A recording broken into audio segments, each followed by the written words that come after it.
पता नहीं यार, मुझे नहीं पता वैभव, कितनी लड़कियां उदयपुर में, राजस्थान में, कितनी लड़कियां जाके दुर्गा वाहिनी ज्वाइन करेंगी, कितने लड़के बजरंग दल ज्वाइन करेंगे, मुझे इसके बारे में नॉलेज नहीं है, पर ये होगा। लेकिन ऐसा है, लोग इसको कवरिंग फायर दे रहे हैं, इंटेलेक्चुअल कवरिंग फायर दे रहे हैं। मैंने ओवैसी साहब का बयान देखा and I was very shocked. Simple सी बात है कि कन्हैया लाल जी की डेथ हुई है, उनका मर्डर हुआ है, उनका असैसिनेशन हुआ है, उनको बहुत बुरी तरीके से मारा गया है, निर्मम हत्या हुई है, उसको अनएक्विवोकली कंडेम करने की जरूरत है। और खासतौर से जो मुस्लिम लीडरशिप है देश की, उसको लाइक करिए, सब्सक्राइब करिए, बेल आइकन दबाना बिल्कुल मत भूलिएगा। वैभव, जो ये कन्हैया लाल जी के साथ हुआ उदयपुर में, जो उनका गला काट दिया गया, 2 लोग गए थे गला काटने, टेलर थे वो। पहले तो डिफेंसिव ऑफेंस की पूरी टीम की तरफ से उनके परिवार को हार्टफेल्ट कंडोलेंसेस। ये बहुत गलत हुआ। और मैं ये भी कहना चाहता हूँ कि इसके जिम्मेदार कौन हैं। हम कई चीज़ कह सकते हैं कि वो 2 थे जो गए थे, टेररिस्ट एक्ट था, पुलिस भी एंगल एक्सप्लोर कर रही है, एनआईए अब बीच में पड़ गई है, नेशनल इन्वेस्टिगेशन एजेंसी, कुछ लोग कह रहे हैं पाकिस्तान से सुराग मिलते हैं, अलग अलग बातें कर रहे हैं। मोडस ऑपरेंडाई जो है वो तो इस्लामिक स्टेट दाइश का है, वो तो अलकायदा का है। तो दैट मच इज क्लियर कि कहीं ना कहीं किसी ना किसी से, क्योंकि वो टिपिकल तरीका जिससे करा है वो दाइश का है, वो अलकायदा का है, वो आम आदमी ऐसे नहीं सीख सकता। तो किसने इनको सिखाया, इनके तार कहाँ से जुड़ते हैं, अभी कुछ दिनों में सामने अपने आप दूध का दूध पानी का पानी हो जाएगा। जब ये नुपुर शर्मा का केस हुआ था वैभव, तो काफ़ी लोगों ने, जो सड़क पे आए थे लोग, और जिन लोगों ने इसको नारे उठाए थे, ये गुस्ताख रसूल की एक सरतन से जुदा नारे उठाए थे ना, these people are responsible for the murder of Kanhaiya Lal ji. Kanhaiya Lal ji के खूनी ये लोग हैं जिन्होंने गर्दन काटी। वो तो औजार हैं, वो तो औजार हैं वो लोग। देखिए, एक कत्ल करता है और एक कत्ल करवाता है, और मेरे हिसाब से जो कत्ल करवाता है वो ज़्यादा बड़ा गुनहगार है। और गुनहगार ये लोग हैं जिन्होंने इस चीज़ को बिल्कुल मेन स्ट्रीम कर दिया कि हाँ ठीक है, आप मार दीजिए, कोई फ़र्क नहीं पड़ता, है ना। तो मैंने पिछले वीडियो में भी यही बात बोली थी कि यार इससे होगा क्या। देखो, it's very sad, it's very unfortunate, but इससे होगा क्या Vaibhav, and this is a cause of concern for all of us in India. क्यों किसी को इतना दीवार से लगा रहे हो कि वो धक्का दे वापस? समझ रहे मेरी बात? क्यों किसी को इतना मजबूर कर रहे हो कि धक्का दे वापस? अब देखिएगा, रेडिकलाइजेशन हो गया, एक इंसान का गला काट दिया, ठीक है, चलो, ये अब वो इंसान वापस तो आएगा नहीं। जो लोगों ने महादेव को गाली दी है, जो लोग भाभा एटॉमिक रिसर्च सेंटर में शिवलिंग ढूंढ रहे हैं, एम एस हुसैन बहुत बड़े पेंटर जिन्होंने देवी देवताओं की नंगी तस्वीरें बनाई, और भी कई ऐसे लोग हैं। अगर देखिए, I too have a right to get offended. बुरा मुझे भी लग सकता है ना, ऐसा तो नहीं बुरा सिर्फ आपको लग सकता है, बुरा मुझे भी लग सकता है, ठीक है। And what happens if somebody from the majority community goes रोग? समबडी गोज रोग, या है ना, कल किसी ने फैसला कर दिया कि नहीं साहब, बुरा मुझे भी लगा है, और मैं डेमोक्रेसी में होते हुए एहतजाज नहीं करूंगा, मैं डेमोक्रेसी में होते हुए प्रोटेस्ट नहीं करूंगा, मैं लीगल रिकोर्स जिसको कहते हैं उसका इस्तेमाल नहीं करूंगा। मैं भी वही काम करूंगा जो इन दोनों ने करा था, सरतन से जुदा। मैं कर दूंगा ऐसा। मतलब मैं अपनी तरफ नहीं बोल रहा, मैं कह रहा हूं कोई भी देश में। फिर ये चीज हमें कहां पे ले जा रही है, ये सोचने का विषय है, क्योंकि हम उस डायरेक्शन में जा रहे हैं, and this is not good for the country. मैं अक्सर ये बात कहता हूं कि यार, उदयपुर के बाद this is a watershed movement, और ये हमें समझना पड़ेगा। उदयपुर, ये ऐसी खबर नहीं है कि कल आई परसों चली गई, ये बहुत एक गलत चीज हो गई है। इसका वीडियो बनाना और इसको सोशल मीडिया पे डालना और ये सोचना कि भाई हम तो बुलेट प्रूफ हैं, ठीक है यार। बात यह है ना कि to every action there is an equal and opposite reaction. और ये बात मैं नहीं कह रहा, मैं लोगों को भड़का नहीं रहा, मैं तो शांति की अपील कर रहा हूं। बस मैं सिर्फ ये कह रहा हूं कि क्यों किसी को इतना धक्का देना। और अब वो धक्का दे चुके हैं। एक तो हम सवाल पूछ रहे थे ना कि क्यों धक्का देना, अब वो धक्का दे चुके हैं। अब इसके बाद पता नहीं यार, मुझे नहीं पता वैभव, कितनी लड़कियां उदयपुर में, राजस्थान में, कितनी लड़कियां जाके दुर्गा वाहिनी ज्वाइन करेंगी, कितने लड़के बजरंग दल ज्वाइन करेंगे, मुझे इसके बारे में नॉलेज नहीं है, पर ये होगा। ये होगा, because it is human psychology that in times of stress you want to arm yourself, you want to defend yourself. ये बात सच है और ये होगा, और ये देश के लिए अच्छा नहीं है। मैं ओवैसी साहब का बयान सुन रहा था, असदुद्दीन ओवैसी साहब का बयान। वो कह रहे थे कि रेडिकलाइजेशन है लेकिन दोनों तरफ है। ये बड़ी उड़ी उड़ी सी बात करी थी, जैसे कि लोग ओसामा बिन लादेन के लिए कहते हैं ना कि ओसामा खराब था मगर उसको मजबूर करा गया। ओसामा बिन लादेन ठीक है, उसने 3000 लोग मार दिए, लेकिन 3000 लोग मार दिए लेकिन मतलब what are you talking about? लेकिन ऐसा है, लोग इसको कवरिंग फायर दे रहे हैं, इंटेलेक्चुअल कवरिंग फायर दे रहे हैं। मैंने ओवैसी साहब का बयान देखा and I was very shocked. Simple सी बात है कि कन्हैया लाल जी की डेथ हुई है, उनका मर्डर हुआ है, उनका असैसिनेशन हुआ है, उनको बहुत बुरी तरीके से मारा गया है, निर्मम हत्या हुई है।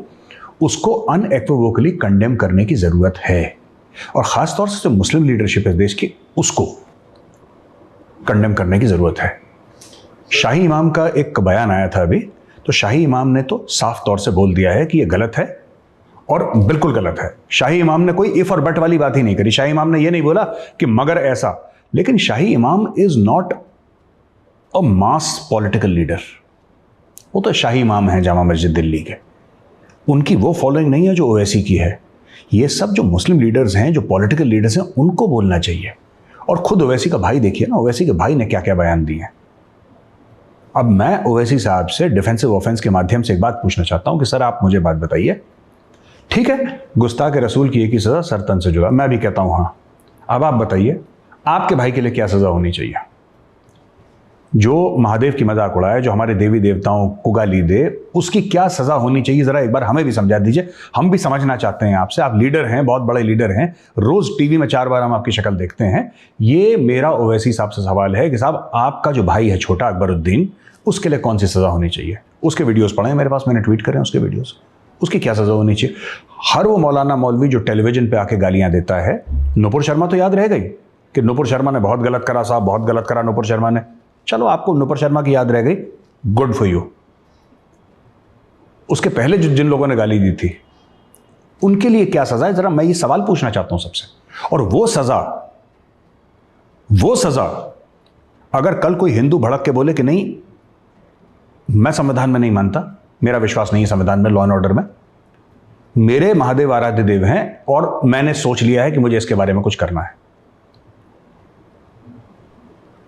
रेडिकल लोगों की कमी कहीं नहीं होती है। There are enough and more radicals in this country and in any country in the world. America में रेडिकल्स हैं बहुत सारे, इंडिया में भी है। ये चीज कहां जाके रुकेगी? तो मैं देख रहा था कुछ सोशल मीडिया पर बड़ा सेलिब्रेशन हो रहा था कि दिखा दिया, देखा, कर दिया, जो आवाज उठाएगा। तो जो भी लिख रहे हैं ना सोशल मीडिया पे, मैं उनको ये कहना चाहता हूं, आप जानते नहीं ये बात कितने खौफनाक मोड़ पे चली गई है अभी, और ये ऐसी खौफनाक मोड़ पे घुसेगी जाके कि उस समय आपको विक्टिम कार्ड भी प्ले नहीं कर पाएंगे आप, क्योंकि अचानक होगा और बहुत सारा होगा, and you will not have the opportunity to play the victim card, क्योंकि ये चीज हाथ से निकल चुकी है। मैं कहता हूं ये बड़ा वाटरशेड मूवमेंट है। हम जो कह रहे हैं कि इस साल का, पिछले 5 साल का, this proper B heading, it's a watershed movement. और इससे मैं आपको बता रहा हूं the complete political scenario of Rajasthan, political scenario of India, पूरे भारतवर्ष के, राजस्थान तो उदयपुर में हुआ है, उदयपुर राजस्थान में, इसलिए बोल रहा हूं, पूरा पॉलिटिकल सिस्टम ऑफ इंडिया। इससे एक जो हार्डलाइन अप्रोच है, राइट, हम तो चाहते हैं कि सब लोग प्यार मोहब्बत में रहें, और आई थिंक डिफेंसिव ऑफेंस ने कभी ऐसा नहीं बोला किसी के खिलाफ ऐसा। हम तो basically we focus on Pakistan and China. हम तो धर्म वरम की बात करते नहीं, क्योंकि हमारा काम नहीं है। लेकिन वैभव, मुझे ऐसा लगता है यार, मुझे लगता है कि चीज़ें बिगड़ चुकी हैं, बिगड़ जाएंगी, दीवार से लगाओगे तब कोई करेगा। I think that ship has sailed, and let's be honest about it, that ship has sailed यार। अब जो भी जाएगा ना, it will go south from here. Vaibhav, ये जमीयत उलेमा हिंद, जब कमलेश तिवारी का मर्डर हुआ था, जब उसकी गर्दन रेदी गई थी, तो इन्होंने सेलिब्रेट करा बड़ा, और ये उनके साथ खड़े थे जिन्होंने गर्दन काटी थी। ये कहते हैं कमलेश तिवारी ने गलत किया। चलो, कमलेश तिवारी ने गलत किया, लेकिन ये कौन सी बात है कि जिसने उसकी गर्दन काटी, जिसने उसकी गर्दन उतारी, उसने सही किया? आप सेलिब्रेट कर रहे हैं, चलिए कोई बात नहीं। उदयपुर में जो हुआ, आप सेलिब्रेट कर रहे हैं, कोई बात नहीं। तीसरी जगह एक और हिंदू की गर्दन उतारी जाएगी, आप सेलिब्रेट करेंगे, ठीक है, ऑल राइट, कोई बात नहीं। चौथी जगह किसकी गर्दन उतारी जाएगी हमें नहीं पता, हो सकता है वो हिंदू ना हो सकता है वो हिंदू ना हो। मैं एक्चुअली वैभव, मैं आपको बता रहा हूं, मैं दिल से सेक्युलरिज्म को मानता हूं। Everybody should be treated equally in this country. सबको बराबर हमें ट्रीट करना है, ठीक है। आप अपीज करके बराबरी जाहिर नहीं कर सकते। अगर आप ये कहते हैं कि कमलेश तिवारी ने गलत करा है, फिर आप सेम ब्रेथ में ये नहीं कह सकते कि जिसने उसकी गर्दन काटी थी उसने सही करा है। अगर आप कातिल के साथ खड़े हैं, आप उसको लीगल हेल्प प्रोवाइड कर रहे हैं, आप उसको मनी प्रोवाइड कर रहे हैं, आप कोर्ट में जाके उसका केस लड़ रहे हैं, तो then there is something very very wrong in your ideology. आपकी आइडियोलॉजी में कुछ तो गड़बड़ है बॉस। और मैं वही कह रहा हूं, the result of violence is always more violence. और जब दूसरी पार्टी वायलेंस करती, कोई भी हो, हिंदू हो मुसलमान हो, ठीक है, मैं ये नहीं कह रहा कि हिंदू करे मुसलमान करे, जो भी वायलेंस करता है ना वो डिस्प्रोपोर्शनेट करता है। दिस इज ह्यूमन नेचर कि मैं इतना मार दूं कि आदमी सुन हो जाए, उठ ही ना पाए। That is always the aim. It happens in war, it happens in the military domain also, it happens everywhere. This is basic human nature, disproportionate force. मुझे उस दिन से बड़ा डर लग रहा है वैभव, क्योंकि हम सब हिंदुस्तान से प्यार करते हैं, हम चाहते हैं यहाँ पे अमन रहे, चैन रहे, शांति रहे। पर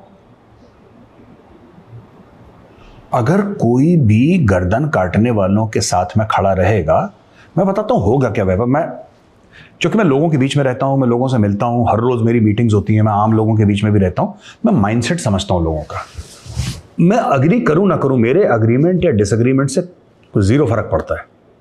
लेकिन यार मैं कभी कभी ऐसा सोचता हूं ना कि आम लोगों की पल्स क्या है, आम लोगों की पल्स क्या है। अगर कल कोई ये कह दे कि हम इकट्ठा कर रहे हैं पैसे 10 करोड़, ठीक है, कुछ हिंदू सेठ इकट्ठा हो जाए, कहें जी हम इकट्ठा कर रहे हैं पैसे, हम 10 करोड़ देंगे, इस फलाने की गर्दन उतार के आओ, ये मुल्क कहां जाएगा फिर? Do we want that kind of country? We don't want that kind of country. हम ऐसा मुल्क नहीं चाहते जहां पे रिस्पॉन्स हो डिस्प्रोपोर्शनेट। हम चाहते ही नहीं ऐसा मुल्क। हम चाहते हैं जहां पे लोग अमन से बात करें। लेकिन ये चीज इतना ज्यादा धक्का दिया जा रहा है कि दिस इज नॉट ओके यार वैभव। और ये ना, ये कोई संभाल नहीं पाएगा। मुझे नहीं लगता पुलिस, लोकल एडमिनिस्ट्रेशन ये चीज संभाल पाएगी या फिर पैरामिलिट्री फोर्सेस संभाल पाएंगे। ये चीज इतनी हाथ से निकलेगी, इतनी हाथ से निकलेगी। समाज में तो ऐसी ऐसी चीजें होना शुरू हो गई हैं भारत में अभी कि मुझे डर लगता है।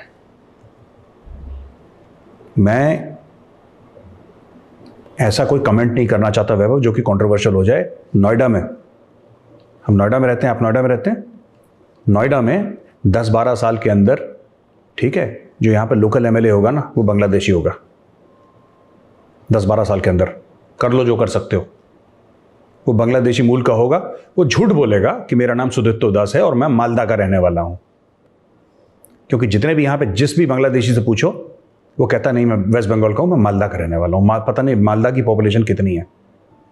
Malda must be the most populated district of West Bengal, और जो भी डिस्ट्रिक्ट है, taluka, I don't know what it is, but I think it must be the most populated place in the country because everybody seems to be from Malda. And आप देखिएगा यहाँ पे ये सब चीजें हो रही हैं। परेशानी क्या है वैभव कि जब हम वेल मीनिंग सिटीजन जो है ना, जो बराबरी की बात करते हैं, जो कॉन्स्टिट्यूशन की बात करते हैं, हम कितनी भी तल्ख बातें करें, हम कितनी भी जिसको कहते हैं कि स्ट्रॉन्ग बातें करें, it is never towards our own people, it's always directed towards an external enemy. हम पाकिस्तानी फौज के बारे में बात कर लेंगे, हम चाइनीज आर्मी के बारे में बात कर लेंगे, पाकिस्तानी पॉलिटिकल पार्टीज के बात कर रहे, इंडियन सिटीजन्स के बारे में हम कभी बात नहीं करते। और मुझे डर लग रहा है उस दिन का जब ये होगा भारत में, और मैं होते हुए देख रहा हूं, आई सी रिएक्शन। तो ये जब मैं सेक्टर 62 के उस ऑफिस कॉम्प्लेक्स में गया तो वहां पे मैंने देखा कि जो लोग वैभव ये लैपटॉप टांगने वाले जो लोग हैं ना, लैपटॉप लेके ऑफिस जाते हैं, मोबाइल फोन हाथ में है, मुझे ऐसा लगा कि ये लोग हैं कौन। मेरा ऐसे दिमाग, मैं किसी से मिलने गया था, मेरे मित्र का वहां पे ऑफिस है, तो ये तो ऐसे लोग हैं जिनके घर में बूढ़े माँ बाप होंगे, 1-2 बच्चे होंगे, वाइफ होंगी, अर्ली 30s में होंगे, या मिड 30s में होंगे, ऑफिस एग्जीक्यूटिव्स हैं, आ रहे हैं, गाड़ी अपनी पार्क कर रहे हैं, वो बड़ा एक पार्किंग लॉट है अंडरग्राउंड, वहाँ पे गाड़ी पार्क करके ऊपर जा रहे हैं अपने ऑफिस में। तो उन्होंने मुझे पहचाना और जैसे लोग मिलते हैं फिर हाथ वाथ मिलाते हैं, अच्छा मेरे साहब आपको देखते हैं, आपके वीडियोस देखते हैं, ये सब। यार पढ़े लिखे लोगों के मन में क्या चल रहा है आजकल, आई वॉज वेरी सरप्राइज। जो आदमी अनपढ़ है, जिसने पढ़ाई लिखाई नहीं करी है, जो प्योरली इमोशन पे चलता है, मैं उसकी बात नहीं कर रहा। मैं उनकी बात कर रहा हूं जो कॉर्पोरेट्स के लिए काम करते हैं, मैं उनकी बात कर रहा हूं जो कंपनीज के लिए काम करते हैं, जो कि MBAs हैं, जो कि चार्टर्ड अकाउंटेंट्स हैं, जो कि इंजीनियर्स हैं, मैं उनकी बात कर रहा हूं। उनके मन में इस चीज का बहुत बुरा असर पड़ा है, बहुत बुरा असर पड़ा है। और अब बात लोग कर रहे हैं संगठन बनाने की कॉलोनीज के अंदर। मैं वैभव, ये वीडियो रिकॉर्ड हो रहा है और मैं खुल के बोलना नहीं चाह रहा है, ये चीजें जो चल रहा है ना, मैं खुल के नहीं बोलना चाह रहा, because it's very dangerous for the country, but ये हो रहा है। जो रेजिडेंट वेलफेयर एसोसिएशन है ना, बेंगलोर को ले लीजिए, चेन्नई को ले लीजिए, नोएडा को ले लीजिए, गुड़गांव को ले लीजिए, यहां पे जो middle class, upper middle class है, वो क्या बात कर रहा है? What are the steps that they are taking in RWAs? आप सुनेंगे ना, मतलब I am not talking about boycott, अगर आपके मन में आ रहा होगा कि मैं इकोनॉमिक बॉयकॉट की बात कर रहा हूं, नहीं। They are talking about other steps which I don't want to mention. It's going in a very wrong direction, बहुत गलत दिशा में चीज जा रही है।